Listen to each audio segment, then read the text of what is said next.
और हुआ यही है कि बाजोड़ में सूफी मोहम्मद और तहरीक तालिबान पाकिस्तान की लड़ाई भी हुई है इसी बात के ऊपर, क्योंकि तहरीक तालिबान पाकिस्तान सूफी मोहम्मद से नाराज हैं इस बात पर कि इस एग्रीमेंट के नतीजे में तहरीक तालिबान पाकिस्तान को सवात वैली खाली करनी पड़ेगी। They have to leave Swat valley. तो ये स्ट्रेंथ है गवर्नमेंट की या स्ट्रेंथ है मिलिटेंट्स की?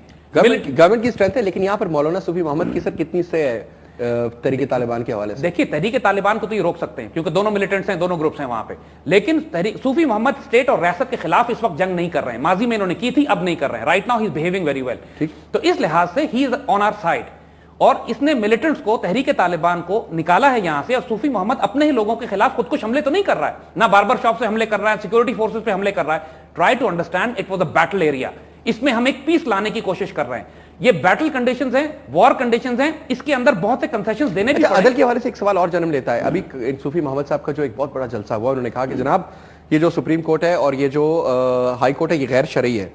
ठीक है, एट द सेम टाइम ये भी कहा जाता है कि जनाब गवर्नमेंट ये इस बात को एस्टैब्लिश करने की कोशिश करती है कि ये जितने भी शरई अदालतें हैं ये पेशावर हाई कोर्ट के मातहत होंगी। ये कंफ्यूजन क्या है? देखिए, हम आपको पूरा एक्सप्लेन करते हैं। ये बताइए, ये शरीयत नाफिज होगी, इसका मतलब क्या है? लोग समझ रहे हैं कि वहां सूफी मोहम्मद काजी अपॉइंट करेगा, मुल्ला फजलुल्लाह काजी अपॉइंट करेगा। That is rubbish. ऐसी कोई चीज नेक सूरत नेक सीरत लोगों की हमें इस तरह की होने चाहिए, ऐसी कोई चीज नहीं होगी। देखिए, हो क्या रहा है कि जो निजाम अदल ऑर्डिनेंस साइन हुआ है उसके मुताबिक सरकारी तौर पर रियासत एक तहसील लेवल पर काजी अपॉइंट करेगी।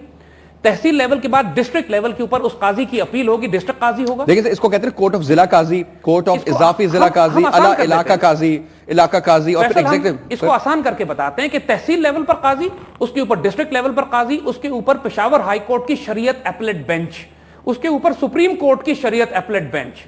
और जो सिर्फ इन्होंने काम किया है वो ये किया है कि सुप्रीम कोर्ट और हाई कोर्ट की शरीयत एपलेट बेंचेस जो हैं वो मिंगोरा में होंगी, इस्लामाबाद और पेशावर में नहीं होंगी। ठीक है, ठीक है। तो इसमें क्या प्रॉब्लम है? ऑलरेडी वो बेंचेस एग्जिस्ट कर रही थी, सिर्फ उनकी एक बेंच बना दी गई मिंगोरा में ताकि मकामी आबादी को पेशावर और इस्लामाबाद ना आना पड़े अपने मुकदमात के लिए। कमी हो जाए। तो व्हाट इज द प्रॉब्लम? जब रियासत शरीयत इंप्लीमेंट करती है तो कोई प्रॉब्लम नहीं होती। जब मुल्ला फजलुल्लाह शरीयत इंप्लीमेंट करेगा तो शरीयत के नाम पे दहशतगर्दी करेगा वो।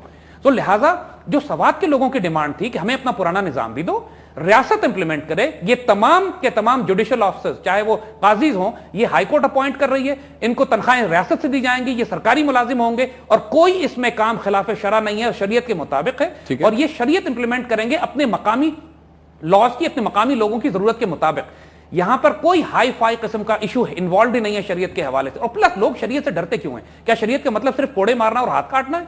ऐसा तो नहीं है।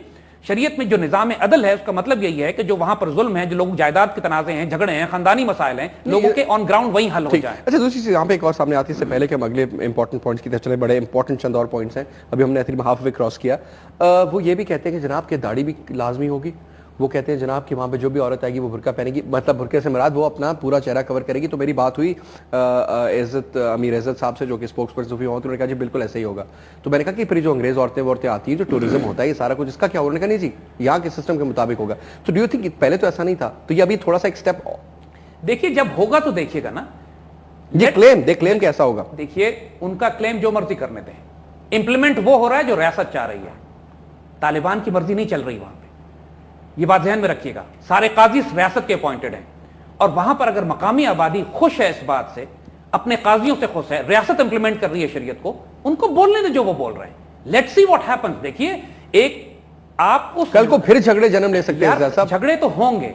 झगड़े इसलिए होंगे कि ये मिलिटेंट जो फसाद कर रहे थे, जिनको शिकस्त उठानी पड़ी इस मायदे के नतीजे में, ये राजी नहीं है, ये प्रॉब्लम क्रिएट कर रहे हैं। ये चाहते हैं कि डील टूट जाए किसी तरह। देखिए, कौन लोग चाहते हैं कि डील टूटे? अमेरिकन चाहते हैं कि डील टूटे, उन्होंने बड़ा नापसंदीदी का इज़हार किया। इंडियंस चाहते हैं कि डील टूटे, कारजाई चाहता है कि डील टूटे और ये मिलिटेंट तालिबान चाहते हैं कि डील टूटे।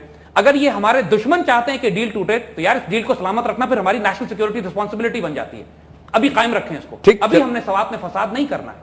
For the time being, we need peace. Later on, strategy, plan B अलग होगा। ज़ैद साहब, इजाजत, एक और अगर इजाजत दें आप तो यहाँ पे ब्रेक ले लें जनाब। ब्रेक लेते हैं, वापस आते हैं और गुफ्तगू को जारी रखेंगे जी।